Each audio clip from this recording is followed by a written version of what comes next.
ಈಗಾಗಲೇ ಮೊದಲೇ ಹೇಳಿದ್ದೀನಿ, ಮತ್ತೆ ಮತ್ತೆ ಹೇಳೋದು ಸರಿ ಇಲ್ಲ. ಒಂದೇ ಪಾರ್ಟಿಯಲ್ಲಿದ್ದೀವಿ ನಾವೆಲ್ಲ. ಆಕಸ್ಮಿಕವಾಗಿ ಆಗಿತ್ತು ಅಂಥದ್ದು ಆಗಬಾರ್ದು. ಆಗೋದನ್ನು ನಾನು ಖಂಡಿಸಿದ್ದೀನಿ ಮೊದಲೇ. ಇದು ಕಾಂಗ್ರೆಸ್ ಪಕ್ಷ ಬಹಳ ದೊಡ್ಡದು. ಇದರಲ್ಲಿ ಸಾಮರಸ್ಯ ಶಾಂತಿಯನ್ನು ಕಾಪಾಡ್ಕೊಂಡು ಗಾಂಧೀಜಿ ಕಟ್ಟಿರೋ ಪಕ್ಷ.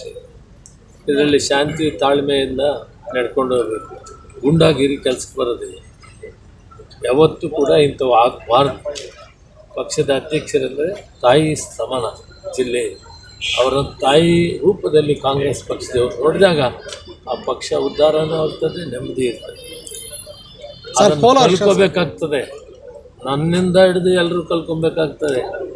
ಅವೆಲ್ಲರಿಗಿನ್ನ ಹಿರಿಯರು ಜವಾಬ್ದಾರಿ, ಹಿರಿಯರು ಅಧ್ಯಕ್ಷರು, ಜಿಲ್ಲಾ ಕಾಂಗ್ರೆಸ್ ಅಧ್ಯಕ್ಷರು ಅದನ್ನು ಕಾಪಾಡಿಕೊಂಡ್ರೆ ಮುಂದೆ ಕಾಂಗ್ರೆಸ್ ಒಳ್ಳೆಯದಾಗ್ತದೆ. ಅಲ್ಲ ಸರ್, ಕೋಲಾರ ಶಾಸಕರು ಹೇಳ್ತಾರೆ ಇದು ನಿಲ್ಲೋದಿಲ್ಲ, ಮುಂದುವರಿಯುತ್ತೆ ಅಂತ. ಅವ್ರು ಯಾರು ಏನನ್ನು ಹೇಳಿ, ನಾನು ಹೇಳೋದು ಹಿತವಚನೆ ಹೇಳಿದ್ದೀನಿ.